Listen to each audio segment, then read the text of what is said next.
Alright guys, so I'm kind of going to go over a couple things today. How I use my tip ups, kind of different ways of hooking up my tip ups.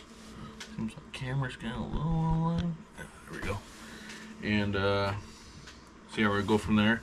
There's different tip ups out there. So you get your standard tip ups.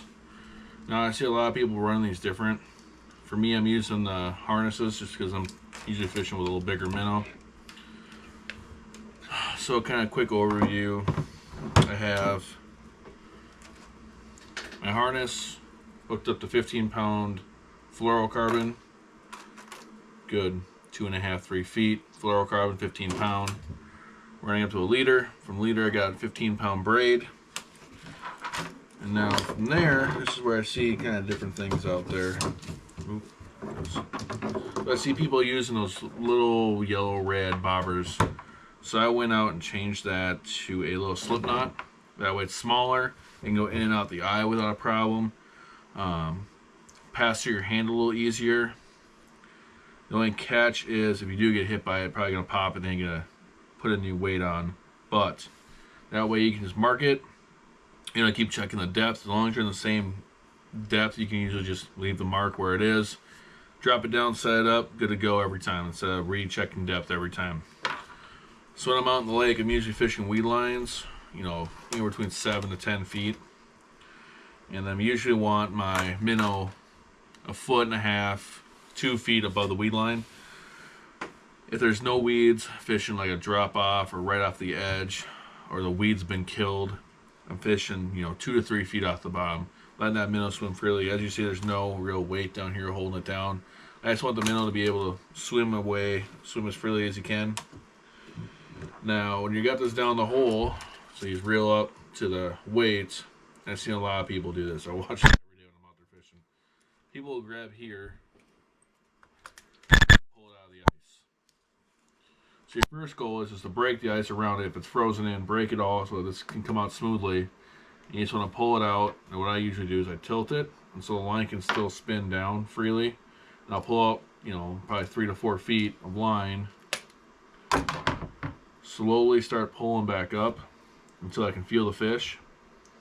So I want to make sure you feel the fish, not the minnow. So you gotta be careful which you're setting the hook into because you can lose a lot of minnows that way. I have a lot of friends who are just getting into ice fishing, and any kind of movement they can feel, they're setting the hook. So you want to feel the fish and then set the hook. What you gotta be careful about is I put the line right on the groove of the knuckle.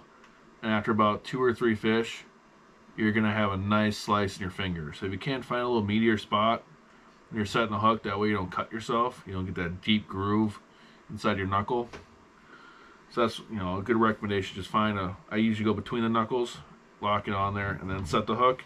And you don't have to full out go from sitting down to standing up to set the hook. All it is a nice jerk motion, just an easy, I should probably just without the weight hit me in the face. Just an easy jerk motion. You just want to set the hook. And just remember, you are the drag. So the fish wants to run, you can just loosen up the line a little bit, let it run. Or else, when you're feeling them, coming in easy, just pull them in. So make sure his head comes up the hole first. You don't want to try pulling him up sideways. Just get his head in and just slowly start pulling him up. If they want to run, let them run. You don't want to snap your line. You're out there to have fun, might as well let the fish, tire myself out before you break your line or snap your line or have them cut your hook off. So if I'm not using the harness on the bigger minnows, I think I have one out here somewhere.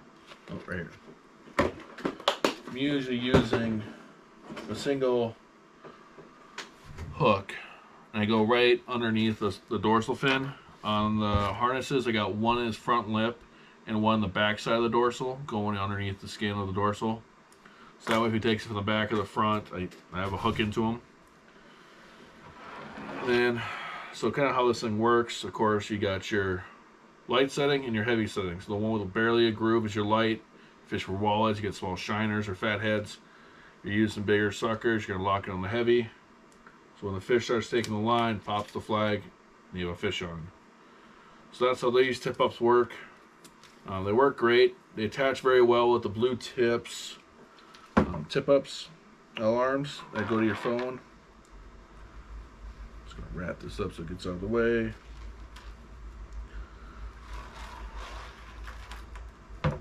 Okay, so the other tip up I just fell in love with, it lets you use your rod, and it's called the Clam Warrior, and it's metal, which is great. So all it comes is, each of the flags not attached, but you'll see there's a blue sticker. You just slide this into the end here and push it in very well, and this pops up. So it comes with all you see here, plus of course it doesn't come with the rod. So it comes with, I'm trying to do this a little quicker, 2 Velcro straps and the metal clip. And on the metal clip, there's a little ring, like right there, that kind of, oh, there we go. The flag will clip into.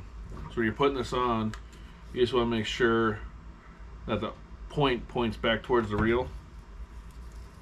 Your Velcro points out.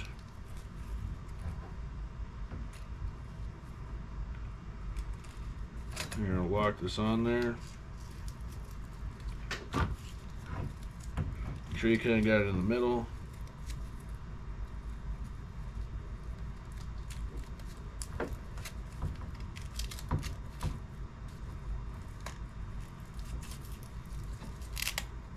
So, how this is going to work is, again, I got the harness.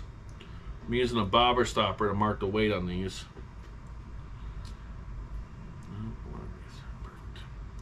Just going to slide in there like so. I'll let out some line here. As you can see, I didn't get that tight enough. It's spinning. But I'm kind of doing this a little faster than I should. So that's going to sit there like that. You can close the bail here. You're going to go over the line, and it's going to go into that little hole I was telling you about. It's going to lock itself. And you're going to open your bail. And then so when the fish takes it, it's going to pull down, it's going to pop the flag. Now you can free spool the line. Except I'm stuck on the knot. So when I'm out there, my bobber stopper, which I'm stuck on, is right below the ice line. So that way that doesn't freeze into the ice. So this will be able to free spool. The line can go through the ice. It's braided, it'll cut right through. But this way you don't have a whole mechanism stuck in the ice. You can just break a little hole, get the line opened up so it can free spool and let them take it. And then you gotta fish with your rod. You don't have to fish with your hands. You got a whole rod, you just feel for the fish and just set the hook. You got your drag set right. It shouldn't be a problem. And the thing just pulls right out of there and you're good to go. Pull this back up. As you can see, again, no weight. Now if I'm fishing with a walleye, for walleyes, of course I'm gonna have a weight to keep it, you know, anywhere between 6 inches to 18 inches off the bottom, just to keep the minnow more close to the bottom. And all you gotta do is squeeze this together and it folds back down, and it's made out of metal, which is great because I love that. First, the Tip Up iFish Pro. It's plastic. They're 80 bucks for those. There's the Finicky Foolers that are 40. The Arctic Warriors, they're 20 bucks. So I feel like they're built better. They're metal. They collapse. They're easy to store. So that's what I've been going with. And of course, you can see my dog wants attention. You guys probably seen them in my other videos. And that's kind of my tip up, what I'm using for tip ups. Hi, you want to say hi to the TV? Huh? Oh yeah. So that's what I'm using for my tip ups. I usually use 40 to 50 pound braid, 15 pound amount of fluorocarbon as a leader. If I fish for walleyes, it's 8 to 12 pound fluorocarbon leader. You know, anywhere between 2 to 3 feet for a leader. And then just use a smaller hook. I either use a red hook or I use a smaller gold one of these. You can find at every gas station bait store out there probably has them. But yeah, if you have any questions or comments, just message me or post on the page. Yes, I know, buddy. Hi. And then yeah, tight lines, guys. Good luck. Every lake is different, so of course, you know, change your color accordingly. I usually use orange or green. But yeah, I mean, you just want to fish those weed lines. You want to be in that shallow water for the pike. They love it out there. Otherwise, I mean, I've caught out in 40-foot holes when I'm fishing for crappies, right underneath the right underneath the ice. They'll come up and wait for you guys to drop the crappies back in the lake, and they'll come up and grab them. So if you have it 8 feet underneath the ice, you should still be able to catch them out there too. So, but yeah, good luck guys. Stay tuned for more videos. Tight lines.